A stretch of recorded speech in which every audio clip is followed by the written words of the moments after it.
ફૂગની વાત છે. સફેદ ફૂગ એ ફૂગ છે, એને સ્ક્લેરોસિયા કહેવાય. પહેલાં સફેદ ફૂગ બને, પછી એના તાતણા બંધાતા બંધાતા બંધાતા રાઈના દાણા જેવા ઝીણા ઝીણા સીડ બને, એ બિયારણ બને. એ 30 વર્ષ સુધી તમારા જમીનમાં જીવંત રહે. બરાબર. જ્યારે એને અનુકૂળ વાતાવરણ મળે ત્યારે મગફળીની સાથે સાથે એ ગ્રો થાય. જ્યારે હૂંફવાળું વાતાવરણ, ભેજવાળું વાતાવરણ વધારે હોય ત્યારે એ ગ્રો થાય અને તમારે એની અંદર એટેક આવે. જ્યારે આપણી મગફળી મેજોરિટી 60 થી 70 દિવસની થાય ત્યારે ખેતરમાં આટો મારીને એમને આમ આડી રીતે જોતું રહેવાનું, એમને એ રીતે હાલવાનું કે ભાઈ અહીંથી અહીંયા આડેથી હાલી અને તમારે જોતું રહેવાનું કે ભાઈ છે કે નહીં. એમ જો તમને જણાય એની અંદર તો આપણે એક ઇન્જેક્ટ કરીને પ્રોડક્ટ છે, આ સફેદ ફૂગ માટે અક્ષીર છે. સફેદ ફૂગ માટે અક્ષીર છે, પણ ત્યારે જ કામ આપશે જ્યારે એ નીચે સુધી જશે ત્યારે. બાકી એ કામ આપશે તે, પણ કામ થોડુંક તમારું પાછું પડશે. બીજી વસ્તુ કે તાતણાથી થાય એટલે જેમ તમે પાણી આપશો એમ આગળ આગળ વધતું જાય. વરસાદ હશે, પાણી આપશો તો એ આગળ આગળ વધતું જાય.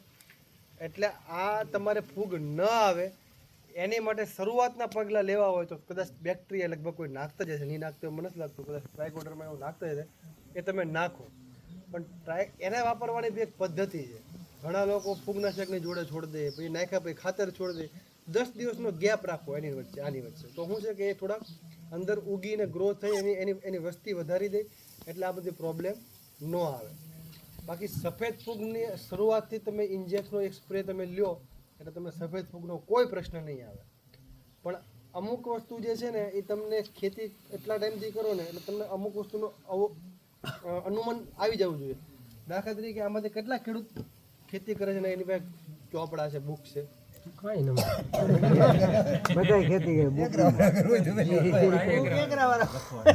ઓલા ભાઈ પાસે છે, એક વ્યક્તિ પાસે છે. અમારે ત્યાં તમે આવો તમને 5 વર્ષના ચોપડા મળે.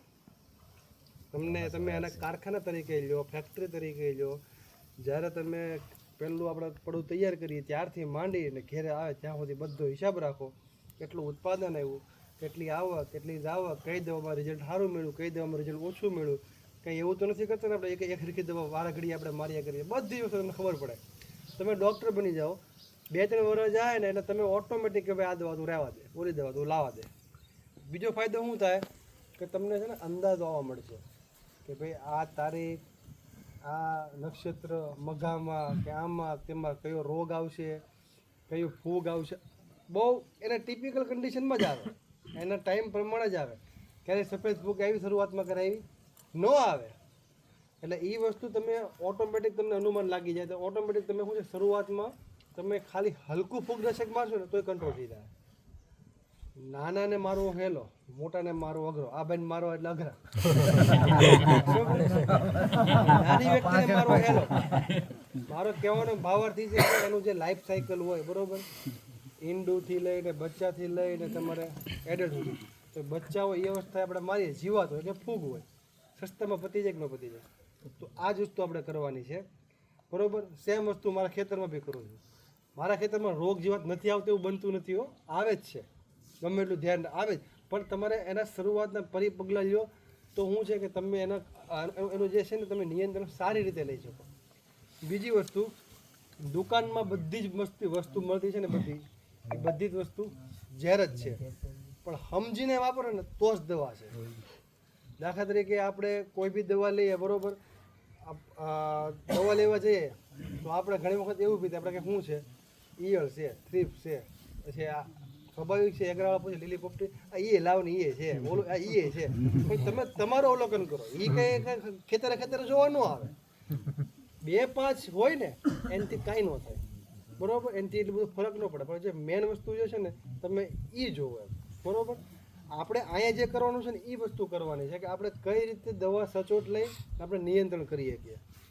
બીજી વસ્તુ કે કોઈ બી દવા તમે આપણે જે લાવીએ, મેં કીધું ચોપડા તમે રાખશો તો તમને એનો ખાસ ફાયદો થશે કે જે તમને એનું અનુમાન તમને આવતું જાય કે આપણે આ વસ્તુ કેરીથી આપણે કેટલું લાગત નાખીને કેટલું આપણને ફાયદો છે. બીજો મગફળીમાં એક આપણે આ વર્ષે ઘણા લોકોએ કીધું ઈયળનો પ્રશ્ન બહુ છે, બરાબર. જેટલું આપણે વિકસાવશું એટલું કુદરત એની સામે બધી સુરક્ષા આપતું જ જાય. બરોબર. પહેલાં કોઈ દી ઈયળ આવતી? મગફળીમાં ઈયળની દવા કોઈ દી નથી છંટાતી, લ્યો ને મને સાંભળે છો એટલે તમને તો પછી મગફળીમાં ઈયળની દવા નથી છંટાતી. અત્યારે ઈયળ આવવાનું કારણ શું છે? મકાઈ કરો છો કોઈ? બરોબર. શીબડા કોઈ કરીએ છીએ આપણે? નથી કરતા. આ રિયલ વાત સાચી છે ખોટી છે? નથી કરતા આપણે. અત્યારે આમાં ઘણા ખરા તો હવે મગફળી કરે પેલા કપાસમાં વેળાતા હતા એમ કે કાંઈ વાંધો નહીં, સારો ઓલું પાલો બહારથી લઈ લેવું, કપાસ ઠોકો. અત્યારે એ એક પ્રશ્ન થોડોક હળવો થઈ ગયો, પણ આ બધી વસ્તુ ખેતરમાં થતી ઓછી થઈ એટલે ઈયળ શું છે, એક વખત ટ્રાય કરે, બે વખત ટ્રાય કરે, પછી ઓલી વસ્તુ મૂકી દે, પછી આ વસ્તુમાંથી ઉતરી ગઈ.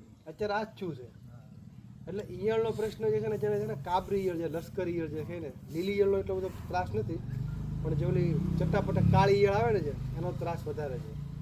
એની માટે તમે આપણું એમામેક્ટિન બેન્ઝોએટ ઇન્ક્લેમ આવે, આ ઇન્ક્લેમ છે. આ તમારે ઇન્ક્લેમ તમે કરીએ કોને, બીજું જો બહુ હેવી એટેક હોય તો એક આપણે કાટેપ આવે, બરોબર. મનમાં મેન્ટાલિટી એવી છે કે પાન કડક કરી દે, આ કરી દે, છોડને એવું કાંઈ થતું નથી, ખોટી માન્યતા છે. થોડુંક પ્રમાણ ઓછું રાખીને આની સાથે કોમ્બિનેશનમાં આપો, ગમે એવી ઈયળો જતી રહે. હવે ઘણાનો પ્રશ્ન એ બી છે કે ઈયળ જતી તો રહે પછી તરત આવે બી છે, બરોબર.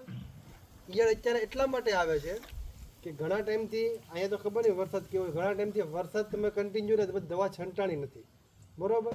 એટલે એને ઈંડા જે છે નાશ થાય નહીં. એટલે એના કારણે શું છે કે તમે ઉપર તમારે એક બે સ્પ્રે લેવા જ પડશે તો જ એનું તમને કાબૂમાં આવશે, નકર કાબૂમાં આવશે નહીં. બીજું આ એક જોડી સુપર હિટ બતાવો, બાકી મત બતાવો.